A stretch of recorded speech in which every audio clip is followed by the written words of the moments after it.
Imagine a creature with a wingspan wider than a car is long, gliding through the ocean in complete silence.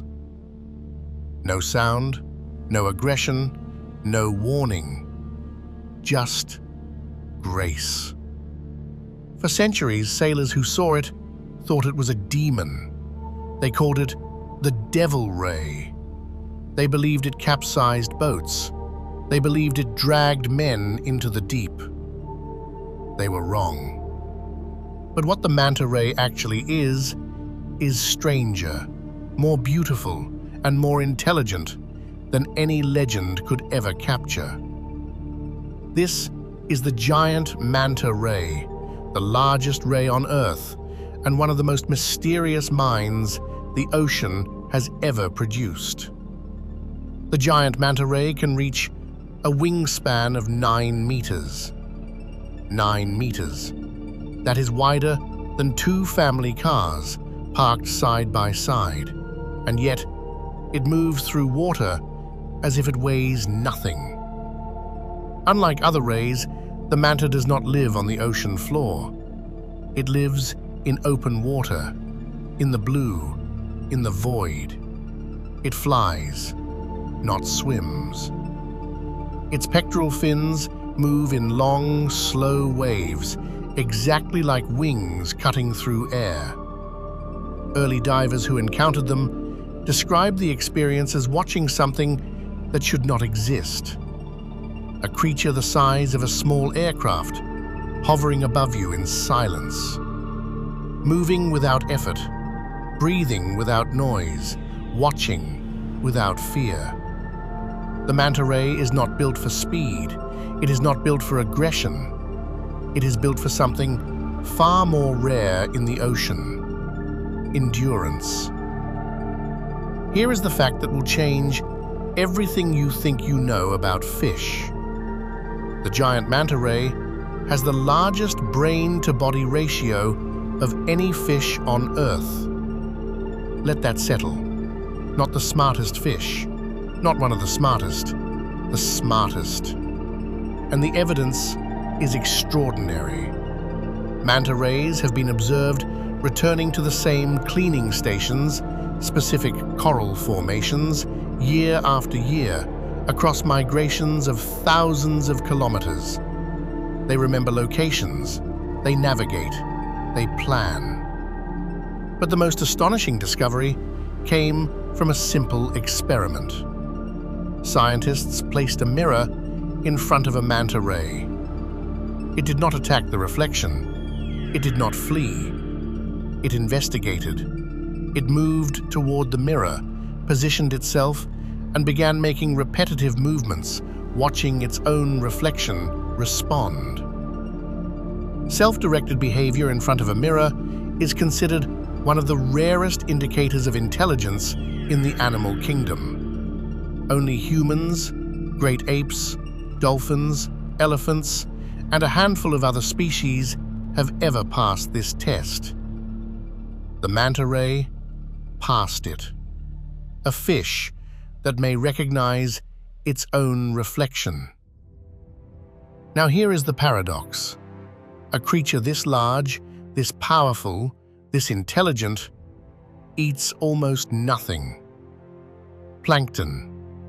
Microscopic organisms invisible to the human eye.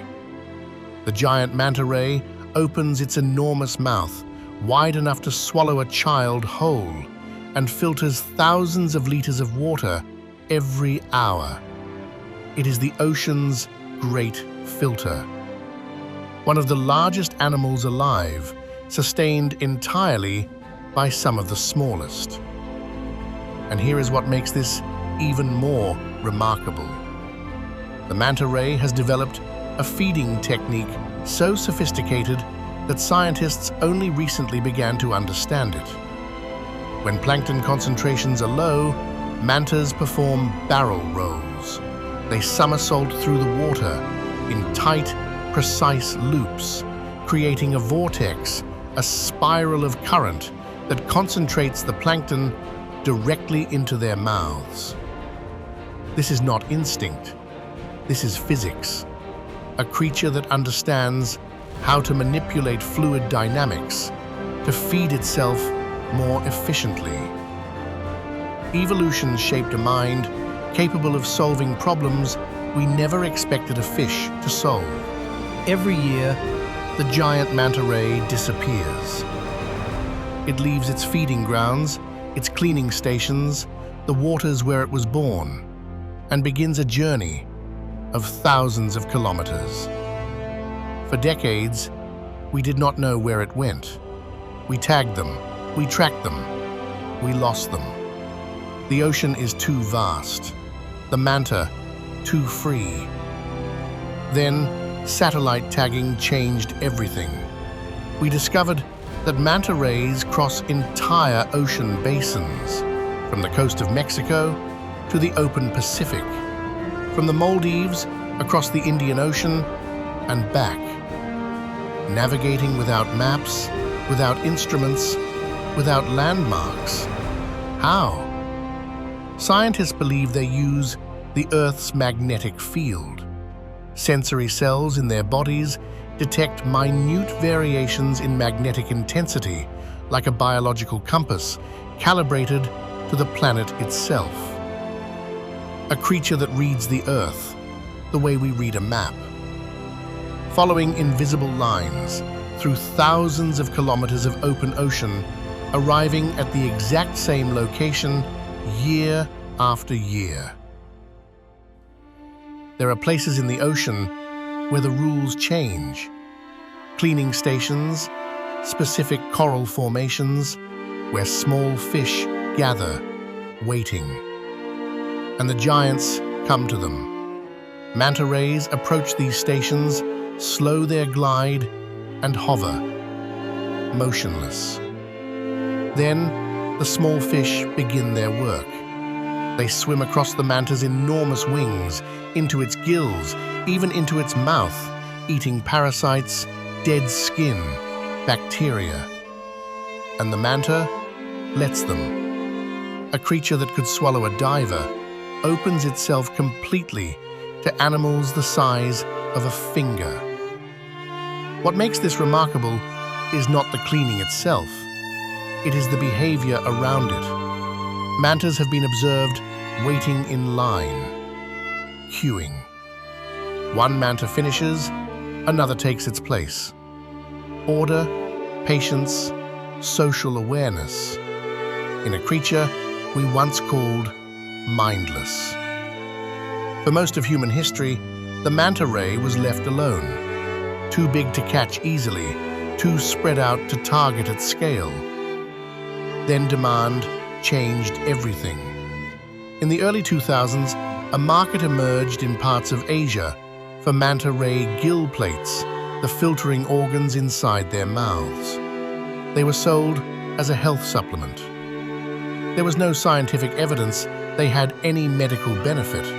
None. But the market didn't care.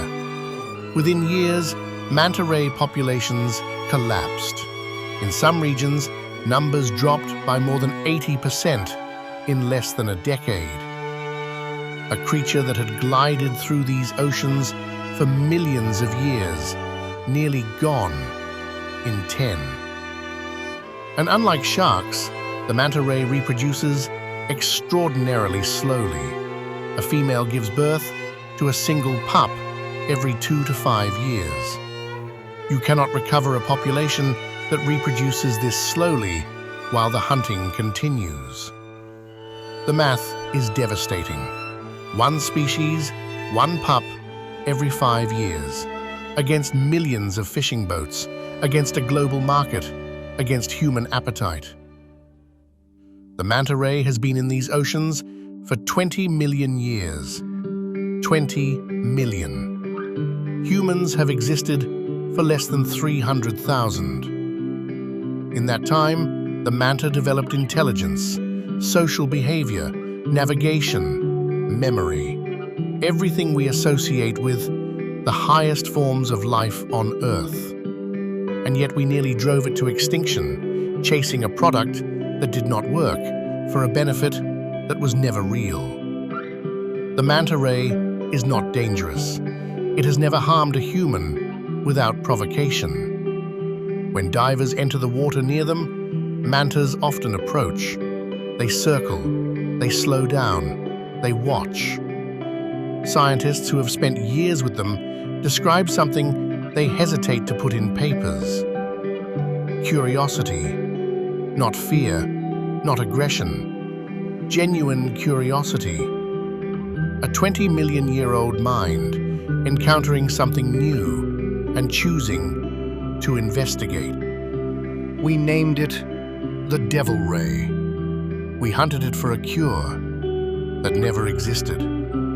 We nearly erased 20 million years of evolution in the space of a single human generation. But here is what remains true. In the places where mantas are protected, where the hunting has stopped, and the ocean has been given space to breathe, they are coming back, slowly, one pup at a time, year by year. The ocean does not forget those who give it the chance to heal. Perhaps the question is not whether we are intelligent enough to build rockets or write symphonies or split the atom. Perhaps the real question is whether we are intelligent enough to leave something alone. If this journey moved you, leave a comment below telling us which fact surprised you most. And if you want to keep diving deeper into the darkest, most beautiful secrets of the ocean, subscribe to Below Zero. The ocean is still waiting.